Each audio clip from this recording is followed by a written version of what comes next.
ঠিক বিকেল 4টে news 18 Bangla news 18 prime নিয়ে আপনাদের সঙ্গে রয়েছে আমি তমশ্রী। বাজেট 2026 আর সেখানে ডিএ বাড়ল 20%, 18% থেকে বেড়ে 38% ডিএ। এতদিন আমরা জানি যে কেন্দ্রের যারা সরকারি কর্মচারীরা রয়েছেন তারা পান 60% হারে ডিএ পান, এবং আমরা দেখেছিলাম যে তৃণমূল সরকার গত ফেব্রুয়ারিতে সামান্য কিছু ডিএ বাড়ায় রাজ্য সরকারি কর্মচারীদের জন্য, আর সেখানে রাজ্য সরকারি কর্মচারীরা এতদিন 22% ডিএ পেতেন। আর এবার সেই এক ধাক্কায় বিজেপির প্রথম বাজেট, বিজেপি সরকারের প্রথম বাজেট, আর সেই বাজেটেই আমরা দেখলাম ডিএ বাড়লো 20%। পেনশনভোগীরাও 38% হারে ডিএ পাবেন। 1 অক্টোবর 2026 থেকেই বর্ধিত ডিএ কার্যকর। কেন্দ্রের সঙ্গে ডিএর ফারাক এবার 42% থেকে কমে হলো 22%। রাজ্য সরকারি কর্মচারী, আধা সরকারি কর্মচারী, শিক্ষক ও অশিক্ষক কর্মীবৃন্দ সরকারের কাছে কাজ ও নীতি রূপায়ণে গুরুত্বপূর্ণ ভূমিকা পালন করেছে। এদের এই অবদানকে স্বীকৃতি দিতে আমরা ঘোষণা করছি যে বর্তমানে 18% মহার্ঘ ভাতা দিয়ে ওপর অতিরিক্ত 20%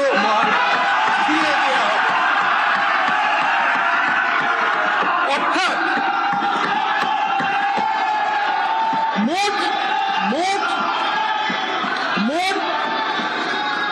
মোট ডিএ হার হবে 38%। পেনশন প্রাপ্যরা অতিরিক্ত 20% ডিএনএস রিলিফ পাবেন। এই ডিএনএস রিলিফের বৃদ্ধি 1 অক্টোবর 2026 থেকে কার্যকরী হবে। স্বপন দাশগুপ্ত, বাজেট পেশ এবং বাজেট পেশে বিজেপি সরকারের প্রথম বিজেপি সরকারের রাজ্য বাজেট, এবং সেই পূর্ণাঙ্গ বাজেটে দেখা গেল কি ডিএ বাড়লো 20%, 18% থেকে বেড়ে 38% ডিএ হলো। পেনশনভোগীরাও 38% হারে ডিএ পাবেন। 1 অক্টোবর 2026 থেকে বর্ধিত ডিএ কার্যকর। কেন্দ্রের সঙ্গে ডিএর ফারাক এতদিন ছিল 42%, কারণ 22% ডিএ পেতেন রাজ্য সরকারি কর্মচারীরা, আর সেই ফারাক 42% থেকে কমে এবার হলো 22%।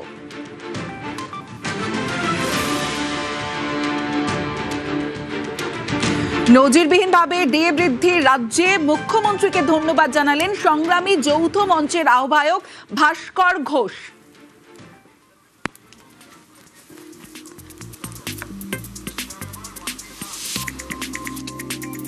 আজকের পরে কি মনে হচ্ছে যে না ঠিকঠাক বিচার পেলেন ডিএ নিয়ে? আমরা একটা কথা বুঝতে পারছি যে মুখ্যমন্ত্রী ভোটের আগে যে প্রতিশ্রুতি আমাদেরকে দিয়েছিলেন এবং বলেছিলেন যে সরকারটাকে বদলান, আমরা আপনাদের সমস্ত দাবি দাওয়া মেটাবো, সেই দাবি দাওয়া মেটানোর দিকে যে অগ্রসরতা তিনি দেখিয়েছেন, যে ভূমিকা তিনি পালন করেছেন, তার জন্য তাকে আলাদা করে ধন্যবাদ আমরা জানাচ্ছি সংগ্রামী যৌথ মঞ্চের পক্ষ থেকে। আমরা ভরসা রাখছি যে বাকি যেটুকু আছে সেটাও তিনি মিটিয়ে দেবেন, এবং সুপ্রিম কোর্টের নির্দেশিত যে ডিএ সেটা গ্রান্টি নেট সহ সকলের জন্যই অর্ডার খুব তাড়াতাড়ি বেরোবে। মানে 22% এখন ফারাক হয়ে গেল, 22% ফারাক হলো, মাত্র 42% ছিল। ভাস্করবাবু, আমি যখন প্রশ্ন করেছিলাম তখন আপনি বললেন যে এতদিন ধরে এই আন্দোলনও কোথাও হয়নি দেশে। আমি আবার প্রশ্ন করছি, এক ধাক্কায় 20% ডিএ কোথাও বেড়েছে? পশ্চিমবঙ্গের ইতিহাসে কোনোদিন হয়েছে? না, পশ্চিমবঙ্গের ইতিহাসে কোনোদিন বাড়েনি, বাকি দেশের ইতিহাসেও কোনোদিন এতটা বাড়িয়ে পড়ে কোথাও করা হয়নি। আপনি কি বলবেন কেন, আগের সরকার বা তার আগের সরকার বামেদের আমলেও কেন হয়নি? সমস্যাটা ছিল সদিচ্ছা জায়গা থেকে এই সরকারের সাথে আগের সরকারের তফাৎ হয়েছে।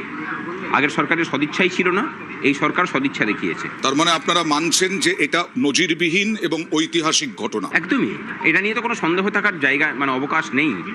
যে যেভাবে মুখ্যমন্ত্রী সমস্ত প্রতিকূলতাকে সাথে নিয়েই আজকে যে নজির সৃষ্টি করলেন সেটা, এবং সেখানে কিন্তু এটা কথাটা বলেওছেন যে লড়াই কর্মচারীরা শিক্ষকরা করেছেন তার স্বীকৃতি স্বরূপ। আমরা খুশি যে যে আন্দোলন আমরা করেছি সেই আন্দোলনের স্বীকৃতিতেই তারা আমাদের দাবি পূর্ণতার দিকে তারা এই পদক্ষেপ গ্রহণ করেছেন। ভাস্কর বাবু, আপনারা বলছেন যে এত দীর্ঘ আন্দোলন কোনো দেশেও করেন, এই দেশে কোথাও করেননি সরকারি কর্মচারীরা। আপনাদেরকে ঘেউ ঘেউ শুনতে হয়েছিল, আপনাদেরকে শুনতে হয়েছিল যে যত দিই তত চায়। এছাড়াও আরও বহু বিশেষণ কিন্তু আমাদের প্রতি প্রয়োগ হয়েছিল, যে চিরকুটে চাকরি পাওয়া সহ বিভিন্ন কথাবার্তা তিনি বলেছিলেন। তার বিরুদ্ধে তার যে শব্দ প্রয়োগ, অপশব্দ প্রয়োগ, সেই অপশব্দ প্রয়োগকে কিন্তু আমরা 4 তারিখের মধ্যে দিয়েই জবাবটা দিয়ে দিয়েছি। এখন যদি গিয়ে মমতা ব্যানার্জিকে জিজ্ঞাসা করেন, আমার মনে হয় তিনি বলে দিতেই পারবেন যে তার এই যে ক্ষমতা থেকে চলে যাওয়া, তার পিছনে সরকারি কর্মচারীদের একটা বড় ভূমিকা ছিল। তৃণমূল সরকারের আমলে আমরা দেখেছিলাম যে এই ডিএ নিয়ে বিস্তর জলঘোলা হয়। কেন্দ্রীয় হারে ডিএর দাবিতে, পুরনো বকেয়া মহার্ঘ ভাতার দাবিতে দীর্ঘদিন আন্দোলন করেছেন কর্মচারীদের একাংশ। আর আজ ডিএ বাড়লো 20%, 18% থেকে বেড়ে 38% ডিএ। আর ডিএ বাড়ায় খুশি রাজ্য সরকারি কর্মীরা।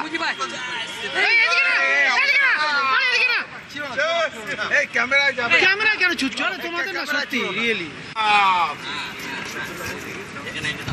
জয় শ্রীরাম, জয় শ্রীরাম।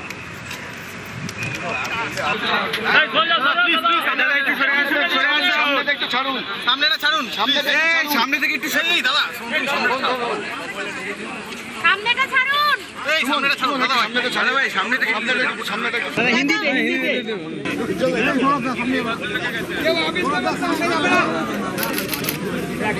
মোবাইলটা নিচে করে একটু ভাবা। আরে মোবাইল নিচে করে না, আরে একটু